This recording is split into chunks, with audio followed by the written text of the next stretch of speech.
महाराष्ट्रीयन रेसिपीमध्ये आपले स्वागत आहे मैत्रिणींनो। आज आपण बनवणार आहोत लिंबू सरबत।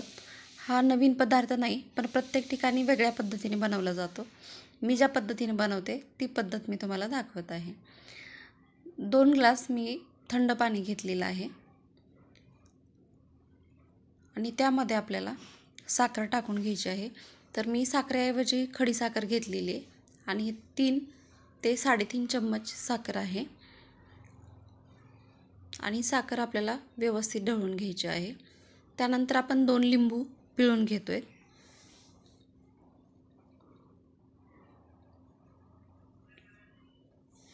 हे लिंबू व्यवस्थित पिळून घेऊयात।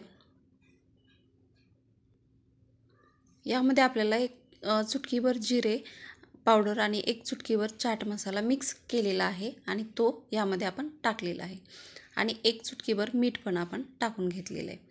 तर हे मिश्रण व्यवस्थित आपण ढवळून घेऊयात आणि ह्या मिश्रणामध्ये आपल्याला मीठ टाकून घ्यायचं आहे, कारण मिठामुळे छान चव लागते।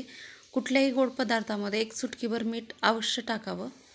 तर आपण हे सब्जा सीड भिजवून घेतलेले आहेत मैत्रिणींनो। आपल्या आवडीप्रमाणे हे आपण टाकू शकतो। माझ्याकडे मुलांना खूप आवडतात म्हणून मी सब्जा सीड हे कुठल्याही थंड पेयामध्ये टाकून घेते। तर सब्जा सीड मी ग्लासमध्ये टाकलेले आहेत, त्यामध्ये आपल्याला थोडंसं बर्फ टाकून घ्यायचं आहे।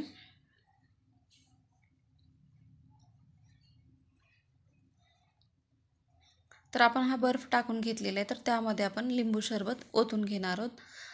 तर मैत्रिणींनो, तुम्हाला लिंबू सरबत रेसिपी कशी वाटली कमेंटमध्ये सांगायला विसरू नका आणि रेसिपीला लाईक, शेअर आणि सबस्क्राईब करा।